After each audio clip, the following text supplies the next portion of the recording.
Vamos entonces a comenzar la lectura del mensaje número 13 de la serie El mensaje del tercer ángel del pastor Alonso Trevor Jones. Comparto entonces la pantalla.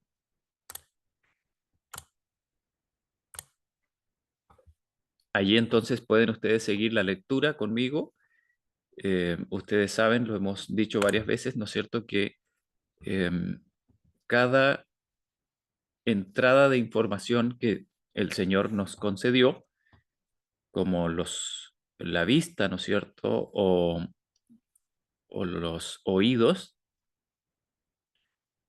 funcionan a través de distintas áreas de nuestro cerebro. Y por lo tanto, esas entradas de información tienen registros propios, afectan de manera diferente a nuestra memoria, a nuestro registro. Y entonces nos beneficia mucho, mucho tener diversas entradas de información con el fin de registrar de forma más eficiente lo que estamos adquiriendo y también poder razonar de una manera mejor la información. No es lo mismo solamente oír algo que oírlo y leerlo. Inclusive aún mejor todavía es oírlo, leerlo y escribirlo. Así es que vamos a continuar con la lectura de el mensaje número 13. Dice así: en el último estudio hemos intentado aclarar para nuestro pueblo, hasta donde sea posible, la diferencia entre la creencia satánica y la fe de Jesucristo. La diferencia entre justificación por las obras disfrazada de justificación por la fe y su contraparte genuina. Ese ha sido el objetivo. Y recordaréis cómo lo presentamos. Eso nos llevó al tema que está ahora siempre ante nosotros, que hemos de tener la enseñanza de la justicia de acuerdo con la justicia.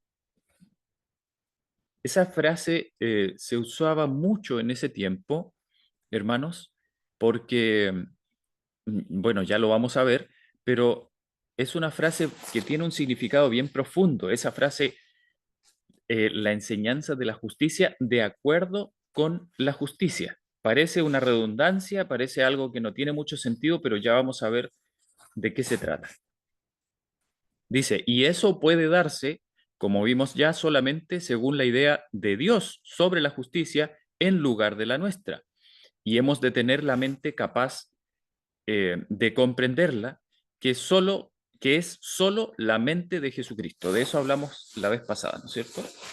Dice, quien no tiene la mente de Cristo, quien no se ha negado a sí mismo y a todo lo que es y tiene, y recibido la mente de Cristo en lugar de ello, no sabe ni puede saber en qué consiste la justicia o justificación por la fe.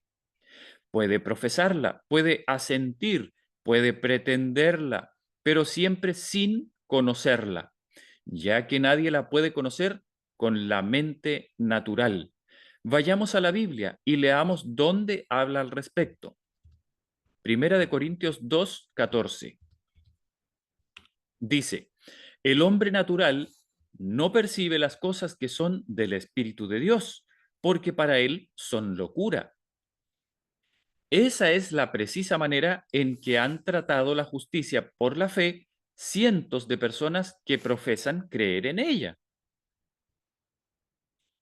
Dice el pastor Lewis Johnson, los sacerdotes de la Iglesia del Estado en Escandinavia la predican de ese modo.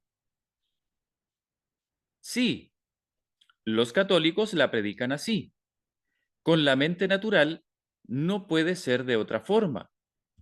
Y eso sucederá siempre con aquel que no posea la mente de Cristo.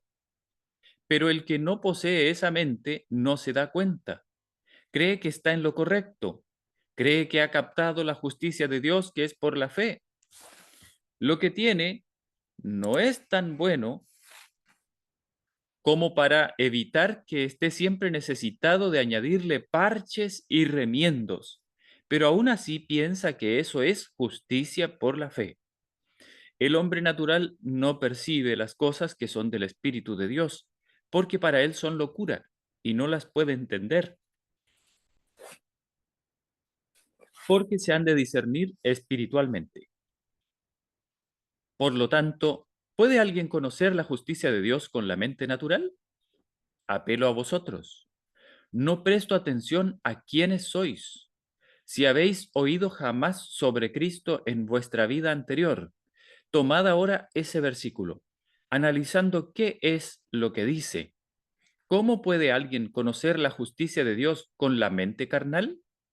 ¿Con la mente de Satanás? ¿Podrá? Congregación, no, dice. ¿Puede la mente de Satanás conocer la mente de Dios? La ley de Dios es la justicia de Dios expresada en letras, en palabras, en los 10 mandamientos. No sé de ningún adventista del séptimo día que esté en desacuerdo con eso. El problema es que muchos procuran obtener la justicia de Dios a partir de la ley, mediante la ley. Miren qué importante es lo que nos está diciendo aquí el pastor. Dice, otros, por el contrario, la obtienen sin la ley, por medio de la fe de Jesucristo, para todos los que creen en Él, porque no hay diferencia. Ahora, y significa ahora, aparte de la ley, se ha manifestado la justicia de Dios, testificada por la ley y por los profetas. La justicia de Dios por medio de la fe de Jesucristo para todos los que creen en Él, porque no hay diferencia. Eso está en Romanos 3, 21 al 22. Dice, el que la obtiene de esa forma, la posee realmente. No obstante, todos estarán de acuerdo en que los 10 mandamientos expresan la justicia de Dios en palabras. Los designios, la mente, de la carne son enemistad contra Dios, porque no se sujetan a la ley de Dios ni tampoco pueden. Eso está en Romanos 8:7. ¿Cómo podría entonces la mente carnal conocer la justicia de Dios?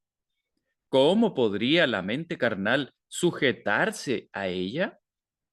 No puede, dice el Señor. Por lo tanto, el que tiene solo una mente carnal, el que conoce únicamente el nacimiento natural y carece de la mente de Jesucristo, no puede conocer la justicia de Dios que es por la fe de Jesucristo. Y ahora cuando el Señor quiere revelarnos la justicia de Dios de acuerdo con la justicia, otra vez la frase, ¿no es cierto? De acuerdo con la justicia. Cuando desea darnos la enseñanza de la justicia de acuerdo con la justicia, ahora como nunca antes en la tierra, debemos poseer solo la mente de Jesucristo. Los designios, es decir, la mente de la carne, son enemistad contra Dios, porque no se sujetan a la ley de Dios ni tampoco pueden. ¿Se sujeta la mente de Cristo a la ley de Dios? La congregación responde, sí. ¿Sucedió en algún tiempo de otra forma? No. La mente de Cristo siempre estuvo sujeta a la ley de Dios. Toda la Biblia, por supuesto, es la exposición de la ley de Dios tal cual es en Cristo. Por lo tanto, ¿acaso no estuvo siempre la mente de Cristo sujeta a la ley, a la palabra de Dios? Sin duda alguna. Allí donde fuera leída la palabra de Dios, ¿cómo la recibía la mente de Cristo? De forma instantánea.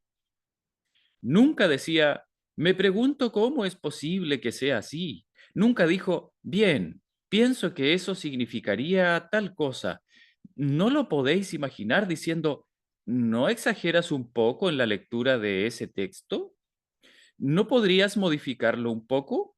¿Se sintió alguna vez contrariado por lo que la Biblia declaraba sobre alguna cosa o por lo que el Señor dijese? No.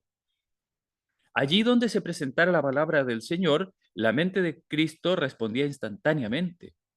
Hermanos, podéis, y todo hombre en el mundo puede, conocer y tener ese preciso tipo de mente.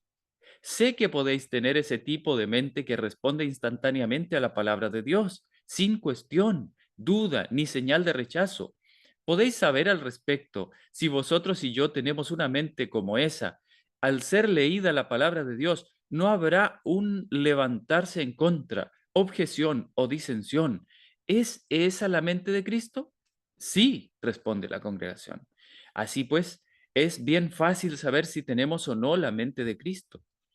Si vuestra mente y la mía, si nuestra disposición no está en esa situación de entrega a Dios, de tal forma que cuando Él habla mediante la palabra aquí o mediante sus profetas, y hay algo en esta mente o en este corazón que se levanta objetando y disintiendo, entonces, ¿qué mente tenemos?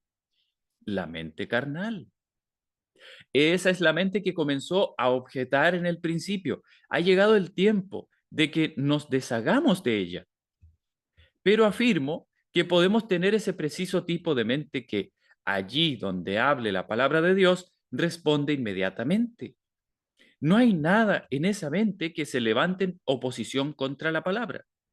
Esa no es la mente natural para el hombre, pero el hombre puede tenerla, puede saber que la posee, y esa es la mente que hemos de tener. Esa es la mente a la cual el Señor puede revelar su justicia de acuerdo con la justicia, porque es la mente que recibe de Dios exactamente lo que Dios tiene para darle, en la precisa forma en que se lo quiere dar, y no en ninguna forma en la que yo pueda arreglarlo, modificarlo o descontar de ello.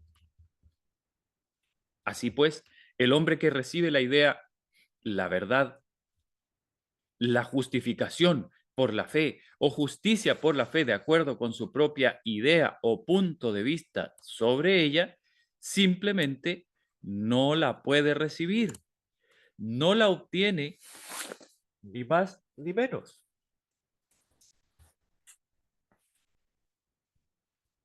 Perdón, denme un momento.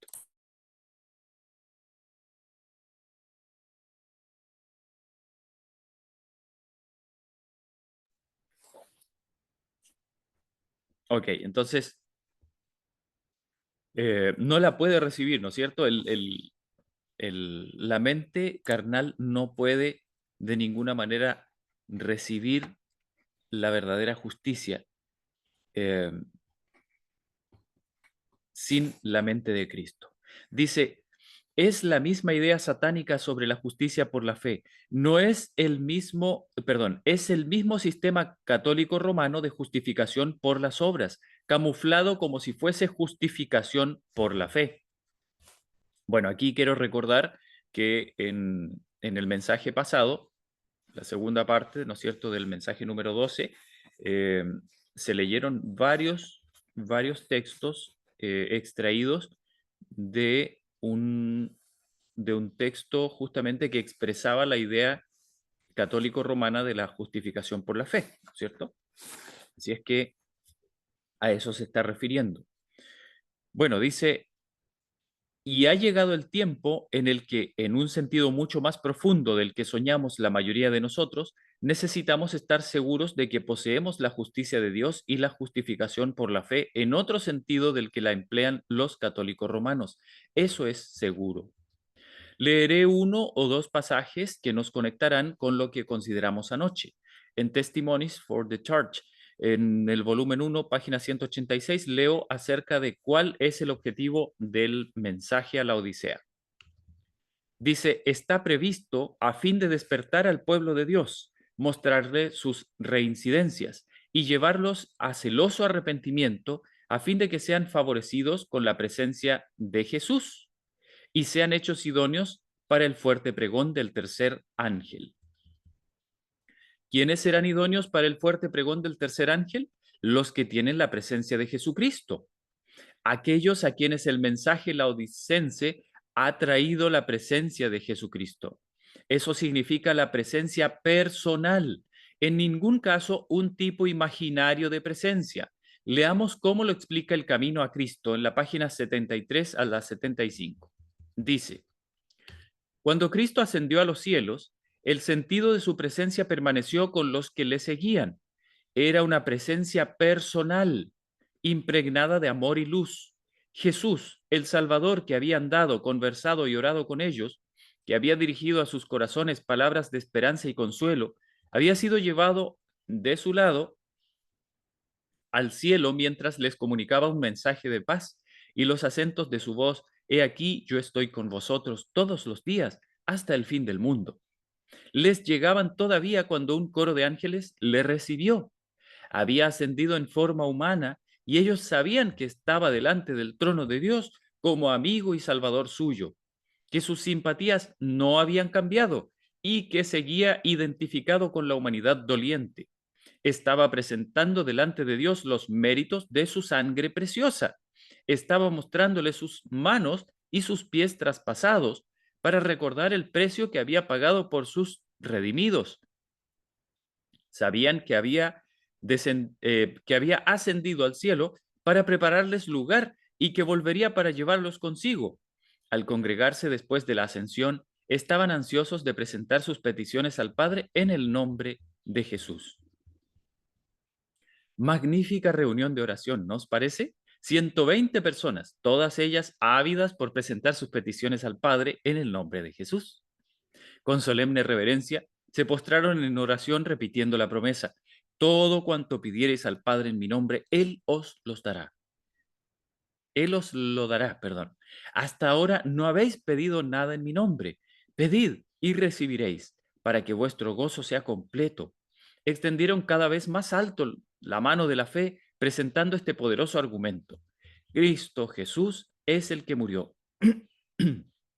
Más aún, el que fue levantado de entre los muertos, el que está a la diestra de Dios, el que también intercede por nosotros.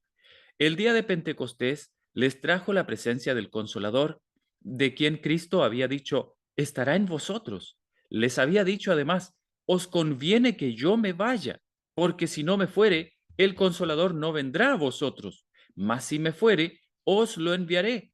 Y desde aquel día, mediante el Espíritu, Cristo iba a morar continuamente en el corazón de sus hijos. Su unión con ellos sería más estrecha que cuando estaba personalmente con ellos. Eso es lo que Él quiere que tengamos ahora. Quiere que tengamos lo que ellos tuvieron en Pentecostés, la presencia personal de Jesucristo. Y si la tenemos, su unión con nosotros será más estrecha que si estuviese aquí corporalmente. Quiere venir más cerca de vosotros y de mí de lo que estaría si acudiera a estas reuniones cada noche y se sentara entre nosotros. Ese es ahora su deseo. La luz, el amor y el poder de la presencia de Cristo resplandecían de tal manera por medio de ellos que los hombres al mirarlos se maravillaban y al fin los reconocían que eran de los que habían estado con Jesús. Observad esta declaración en el testimonio número 31 en la página 156. Dice, el mensaje llevado en el amor de Cristo, teniendo siempre ante nosotros el valor de las almas, arrancaría hasta incluso de los mundanos el reconocimiento. Son como Jesús. Ha llegado el tiempo en el que Él desea que demos el mensaje de ese modo y Él hará que así suceda. Si los que profesan hoy su nombre no le permiten venir en su plenitud, a fin de que puedan llevar de esa forma el mensaje, Él encontrará un pueblo que lo hará. Es el punto en el que ahora estamos. No podemos perder más el tiempo. Todo lo que Cristo fue para sus primeros discípulos, perdón, Todo lo que Cristo fue para sus primeros discípulos, desea hacerlo para sus hijos hoy, pues en su última oración, que elevó estando junto al pequeño grupo reunido en derredor suyo, dijo, no ruego solamente por estos, sino por aquellos también que han de creer en mí por medio de la palabra de ellos. Oró por nosotros y pidió que fuésemos uno con Él, como Él es uno con el Padre.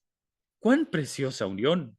El Salvador había dicho de sí mismo, no puede el Hijo hacer nada de sí mismo. El Padre morando en mí hace las obras. Si Cristo está en nuestro corazón, miren lo que dice, hermanos, obrará en nosotros. Y hermanos, yo quisiera hacer un pequeño énfasis en esto. Muchas veces nosotros hablamos de que nosotros podemos tal o cual cosa. Inclusive decimos que con Cristo podemos. Hermanos, lo que se nos dice en la palabra de Dios es que la unión que Cristo desea tener con nosotros es algo que va más allá de simplemente tener un compañero cerca. Jesucristo no es simplemente un acompañante. La unión es más profunda que eso. No se puede explicar tan fácilmente porque no es normal, no es natural que eso exista en el mundo. No solemos tener una relación con una persona que sea más profunda que, que tenerla al lado. Yo diría que tal vez la relación más profunda que puede existir en este mundo es la relación entre un esposo y una esposa. Pero aún así sigue siendo una persona que está al lado, que está junto a uno. Pero la relación con Cristo es algo más profundo que eso. Por eso es que se llega a decir, obrará en nosotros. O sea, ¿cómo una persona puede vivir en otra? ¿Cómo puede ser eso? Esa es la relación que Cristo desea tener con nosotros. Sigue diciendo, aquel que está tan ansioso y lleno de temor porque no se le permite tener obras que realizar, porque se vayan a destruir todas sus obras, si Cristo mora en su corazón, encontrará obras por hacer. Hermanos, no estéis ansiosos acerca de las obras. Encontrad al Señor Jesucristo y encontraréis labor, más de las que podéis realizar. Amén, responde la congregación. Pero el problema viene cuando las personas fijan sus mentes en las obras, obras, en lugar de fijarlas en Jesucristo a fin de obrar, pervirtiéndolo todo. A Satanás poco le importa cuánto profese una persona creer en la justificación por la fe y la justicia por la fe, con tal de que su mente esté puesta en las obras. Ese es precisamente el pensamiento puesto ante nosotros anoche en la definición de la fe que quisiera hoy recordar. Y antes de leer esa definición que está en el Camino a Cristo en la página 63, quisiera, hermanos, también reflexionar un poquito sobre esto. Hermanos, lo que nos está explicando detalladamente el pastor Jones es la cuestión que tiene que ver con nuestra idea de la justicia por la fe. Nosotros muchas veces podemos decir, sí, sí, yo lo entiendo, sí, sí, no es por obras, es solamente por la justicia de Cristo, sí, no, son sus méritos. Y como loros podemos repetir un montón de acertos y de ideas, ¿no es cierto?, que pueden en sí mismas estar correctas. Pero lo que nos está diciendo el pastor Jones es que aunque manejemos esas ideas, aunque las tengamos, aunque las sepamos de memoria, aunque las podamos explicar inclusive, hermanos, si no tenemos la mente de Cristo, son basura. Así de simple. Si Cristo no está viviendo en nosotros, si Cristo no ha tomado el control de nuestros corazones, si el Espíritu de Cristo no nos llena, Es basura nuestra idea. No sirve. No sirve. Por eso es que dice a Satanás poco le importa cuánto profese una persona creer en la justificación por la fe y la justicia por la fe, con tal que su mente esté puesta en las obras. Hermanos, yo he sido testigo de muchos, hermanos, esto es muy, muy común entre las personas que vibran con el tema de la justificación por la fe.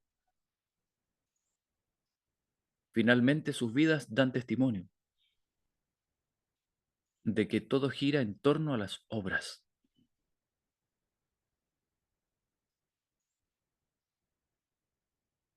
Y eso se nota en diversas cosas.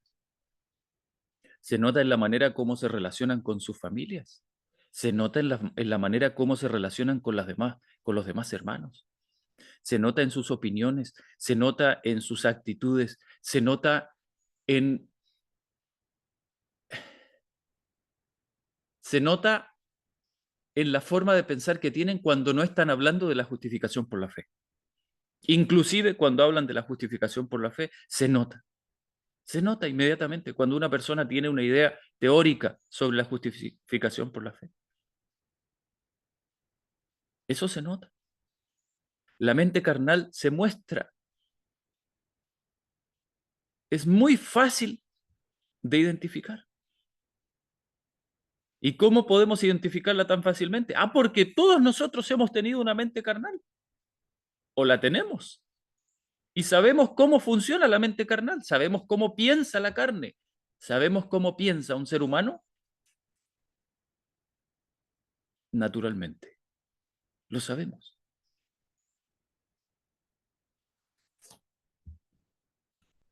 Bueno, voy a leer entonces esa definición de la fe que quisiera hoy recordar, dice el pastor Jones, está en El Camino a Cristo, página 63. Dice, cuando hablamos de la fe, debemos tener siempre presente una distinción. Hay una clase de creencia enteramente distinta de la fe. La existencia y el poder de Dios, la verdad de su palabra, son hechos que aún Satanás y sus huestes no pueden negar en lo íntimo de su corazón. Bueno, dice aquí el pastor, ellos creen en eso, pero ¿qué poder les trae su creencia? ¿Que los haga justos o que los capacite para realizar buenas obras? ¿Qué poder hay en su creencia? ¿Qué poder les da? Ninguno, dice la congregación. No, el poder está alejado, mantenido lejos a modo de teoría, retenido a fin de ser observado desde la distancia, sostenido como un credo, y así hasta un espíritu puede creer en la existencia y poder de Dios, puede creer en la verdad de la Biblia, puede creer que Jesús es el Mesías, el Hijo de Dios, el Santo de Dios, y ser el diablo, y en la forma de un papista puede creer todo eso tal como hemos dicho y profesar al mismo tiempo la justificación por la fe. Puede ser un gran defensor de lo que llaman buenas obras. Sí, puede esforzarse sin medida a fin de ser bueno, de ser justo, a fin de mover a Dios, tal como leímos en el tema anterior. ¿Sabéis que lo hacen? Que hacen peregrinaciones y penitencias, que se flagelan literalmente privándose de toda comodidad terrenal. Pero ¿quién hace las obras? ¿Quién es el que obra en todo ello? El yo obra, a fin de hacerse justo, a fin de obtener ese tesoro del mérito que asegurará un incremento en la gracia en este mundo y de la gloria en el cielo. Ese es el objetivo, ¿no es así? Sí. ¿Quién es, pues, el que está obrando? El yo. ¿Se ha sometido la mente y el corazón a Dios? ¿Han sido puestos en Él los afectos? ¿Existe una total entrega a Él? No. Por lo tanto, el yo sigue estando en todo. ¿Quién ha de efectuar la obra? Para que puedan ser siempre buenas obras. Leamos de nuevo. Dice, si Cristo está en nuestro corazón, Él obrará en nosotros. Así el querer como el hacer, por su buena voluntad. Obraremos en la medida en que Él obra, manifestaremos el mismo espíritu. Y así, amándole y estando en Él, creceremos en todo en aquel que es la cabeza, esto es Cristo. Eso es Efesios 4:15. Eso es lo que desea el Señor y es eso en lo que consiste la mente de Cristo, tal como razonamos en la pasada reunión. No puedo tener la mente de Cristo separadamente de Él. No puedo tener la mente de Cristo sin tenerlo a Él personalmente. Pero la presencia personal de Jesucristo es precisamente lo que Él quiere darnos mediante el Espíritu Santo. En el derramamiento de la lluvia tardía, justamente ahora, la presencia personal de Cristo es lo que Él desea darnos. Y ahora el resto de esa definición de creencia. Dice, una persona puede creer en la existencia y el poder de Dios y puede creer, perdón, y puede creer la verdad de la Biblia. Puede creer y decir que Jesucristo es el Mesías, el Hijo de Dios, el Santo de Dios, y aún así ser un diablo. Pero eso no es fe. No hay poder en ese tipo de creencia para auxiliar a nadie. ¿Acaso no se trata de la clave en todas esas exhortaciones que hemos ido recibiendo en los testimonios todos estos años a propósito de que no debemos mantener la verdad al atrio exterior, sino que hemos de llevarla al santuario interior del alma? ¿No es eso lo que significa? Congregación responde sí. No se trata de la idea humana, de mantener la verdad alejada, de verla como una teoría y poner la propia interpretación sobre ella, para ir después por nosotros mismos a hacer aquello que creemos. Eso no es fe, donde no solo existe una creencia en la palabra de Dios, sino que la voluntad se somete a Él, donde se le entrega el corazón y los afectos se aferran a Él. Eso está en El Camino a Cristo, página 63. Las anteriores son expresiones llenas de significado que vale la pena tomar en consideración. La voluntad se somete a Él. ¿Lo hacéis? ¿Habéis sometido a Él vuestra voluntad? De modo que nunca retrocedáis y la ejerzáis a vuestra propia manera o por vosotros mismos. ¿Tiene Él vuestra voluntad? Alguien dirá, pienso que la tiene. ¿Dudas? ¿No es así? Dirá algún otro, he intentado someterle mi voluntad. Bien, pues pon fin a tus intentos. Somete a Él tu voluntad de una vez por todas y conoce que lo has hecho realmente. Cuando has sometido tu voluntad a Él, tus deseos, impulsos o inclinaciones no te llevan a ninguna situación, en ninguna situación a ejercer tu yo. Es tu privilegio el saber que es así. Puedes saber cuando sucede tal cosa. Se escucha una voz. ¿Cómo? ¿Cómo? Muy fácil, sometiendo tu voluntad a Él. Dile al Señor que tu voluntad es suya y es suya. Si no sabes si tu voluntad es suya o no, es que no es suya.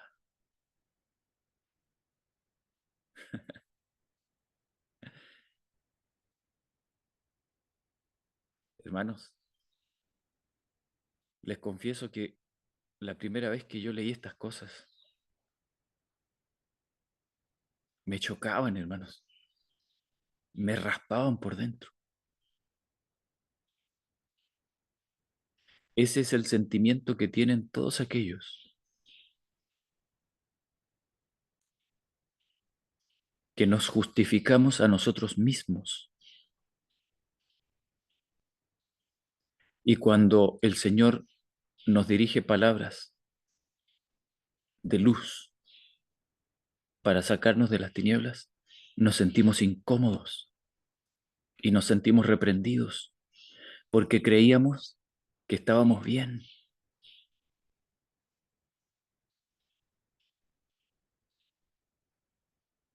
Cuando yo reconozco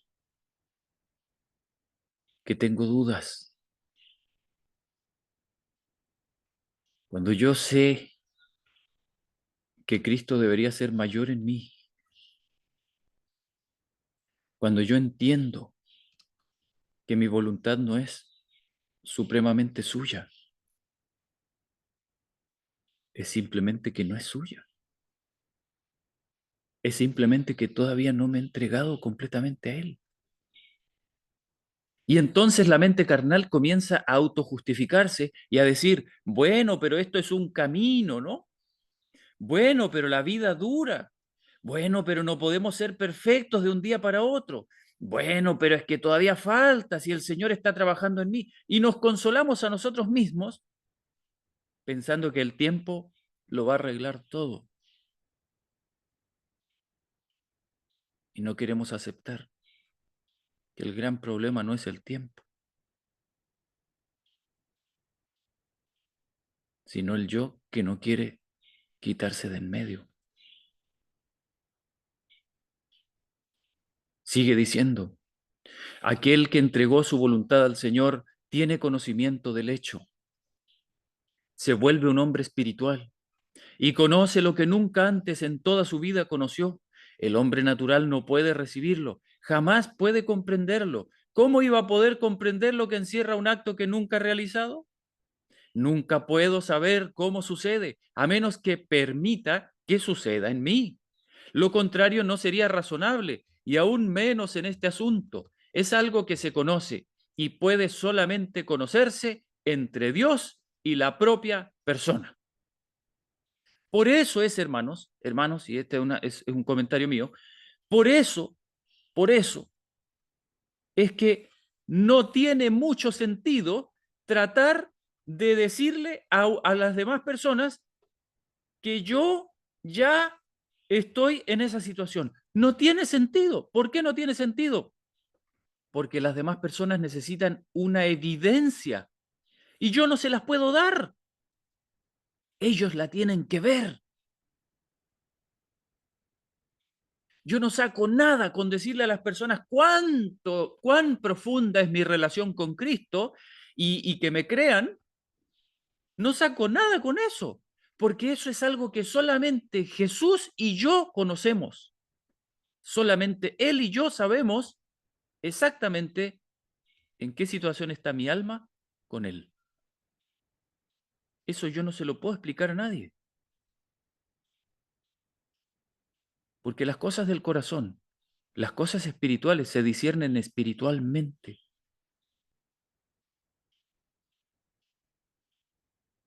Por eso es que el testimonio de los verdaderos hijos de Dios es un testimonio que se expresa a través de sus obras, a través de sus vidas, no a través de las palabras, simplemente.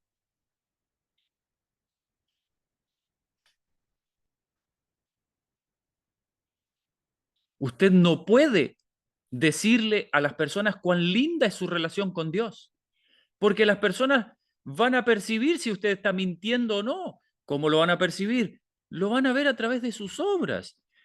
Cuando nosotros escuchamos hablar a alguien, sí o no, hermano, sí o no que es así, no le escuchamos tanto sus palabras como le ponemos atención a la manera en que vive esa persona. Cuando oímos a alguna persona que no conocemos mucho hablar de Dios y habla bonito y sus mensajes son bien profundos y todo eso, inmediatamente comenzamos a tener preguntas en la mente. Preguntas como, por ejemplo, oiga, ¿y usted a qué se dedica? ¿Y dónde vive? ¿Y es casada? ¿Casado? Em, ¿Ya? ¿Y tiene hijos? ¿Por qué queremos conocer esas cosas? ¿Por qué es natural que un ser humano empiece a preguntarse esas cosas acerca de alguien? ¿Por qué? Porque todos los seres humanos sabemos que las palabras son eso, son palabras nomás. Bueno, sigo leyendo porque ya vamos a dejar por aquí el mensaje. Voy a buscar un punto en donde se termine una idea. Dice, es algo que se conoce y puede solamente conocerse entre Dios y la propia persona. Todos serán enseñados por Dios. Uno puede decir a otro que eso es un hecho, puede manifestar a otro que sabe que es así, pero nadie puede darlo a otro, de forma que mi hermano pueda obtenerlo de mí. Le puedo asegurar que es un hecho y que es su privilegio saberlo, pero él solo puede aprenderlo de Dios. Lo logras sencillamente sometiéndote a Dios. Es la única forma en que cualquiera puede lograrlo y saber que es así. Hay muchísimos que no comprenden cómo, pero su gran dificultad estriba en que no lo querrán hacer cuando les expliques cómo. ¿Se dan cuenta, hermanos? El gran problema no es tanto que no sepamos cómo. El problema es que en lo más profundo del ser nos vamos a encontrar siempre con un monstruo. ¿Cuál es ese monstruo? Es el monstruo del yo que no quiere. No es que no sepa, es que no quiere.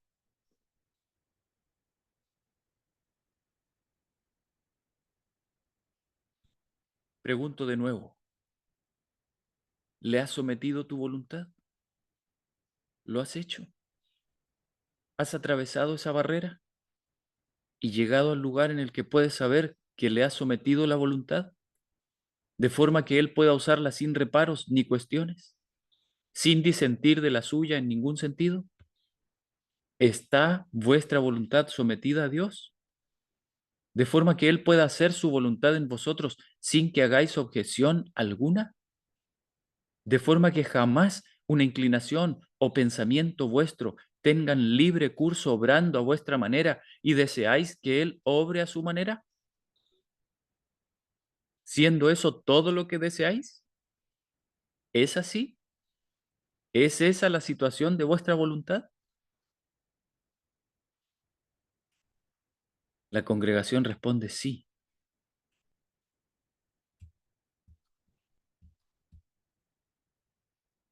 ¿Hay alguien aquí en quien no sea así? Acude al Señor y háblale acerca de eso. Dile, Señor, lo someto todo a ti, lo someto todo sin reservar nada. No retengo ni una sola cosa, todo lo entrego a ti, incluida mi voluntad, a fin de que puedas producir así el querer como el hacer, por tu buena voluntad. Amén. Hermanos, cada uno de nosotros necesitamos hacer así. Aquí, cada día, el Señor anhela venir aquí en la medida en que se lo permitamos. Pero por tanto tiempo como reserve algo en mi voluntad, me resultará inevitable seguir mi propio camino. Dios no puede emplearme plenamente, no puede venir plenamente. Cristo no puede venir plenamente a menos que haya una plena sumisión a Él. Ha de suceder aquí una cierta muerte. El yo ha de morir. Eso es lo que significa muerte. Y desde luego, las personas no suelen morirse a gusto. Luchan por vivir, si es que luchan. Ok, lo vamos a dejar hasta aquí. Y hermanos, me gustaría terminar diciendo que si usted siente gran ansiedad por decirle a otros, por hablar acerca de su entrega y de sus luchas y de cómo usted sufre por Cristo y todo eso, lo más probable es que usted no se ha entregado a Cristo. Saben, hay ciertos principios psicológicos que aunque son de psicología humana, sin embargo tienen mucho sentido y tienen mucha verdad. Y hasta en la cultura popular eso se entiende muy bien. Perro que ladra no muerde.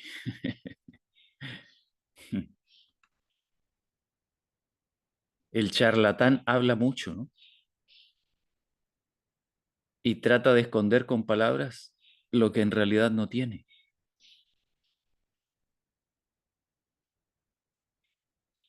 El principio de que la persona que tiene gran necesidad de algo se esfuerza mucho a través de su discurso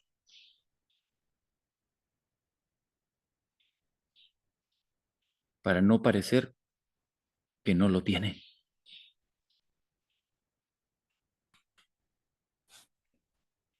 Hermanos míos, busquemos al Señor y entreguémonos a Él y no nos preocupemos tanto por decirle a los demás lo mucho que nos entregamos al Señor. Esperemos en Dios con fe y en paz, que Él se muestre en nosotros y no tratemos nosotros de construir algo que no existe. Busquemos al Señor personalmente. Vamos a orar. Amado Padre Celestial, Señor, ayúdanos.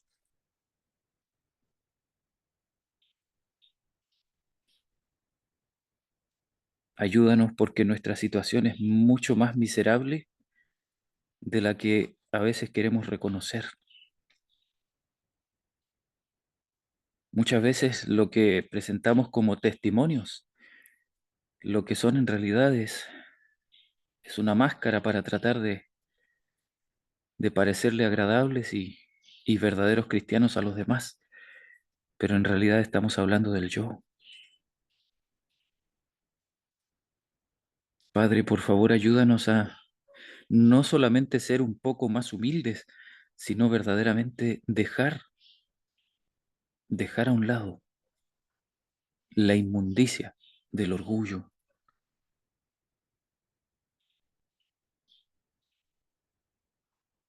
ese orgullo que nos hace sufrir tanto, que nos hace sentir tan miserables y que de miserables que nos sentimos y que somos, intentamos vivir una religión de fachada a la cual Jesús llamó muy bien hipocresía. Ayúdanos, por favor, Padre, ayúdanos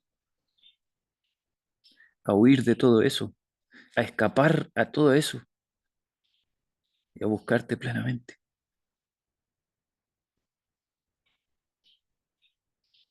y que podamos gozarnos en la verdadera unión con Jesús y que nuestras vidas le muestren más que nuestras palabras y que las palabras que salgan de nosotros verdaderamente sean genuinas.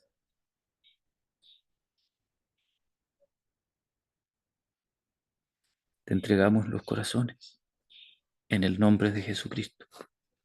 Amén. Ok, hermanos, dejo de compartir la pantalla